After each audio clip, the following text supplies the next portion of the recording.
Welcome back to another interesting tutorial about your Windows PC. And in today's video, I'll show you how to format your Windows PC, whether you are using Windows 10 or Windows 11.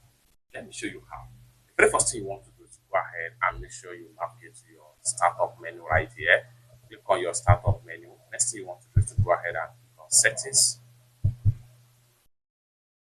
And this is going to pop up right here. Next thing you want to do is to go ahead and make use of find settings. So go ahead and type in reset. So once you type in reset, what you need to do right there is go ahead and click on reset this PC. And this window here is going to pop up. Next thing you want to do under recovery options, go ahead and click on reset PC. Once you click on reset PC, then here you have to choose the options whether you want to keep files, apps and settings, or you want to remove everything. Everything depends on you.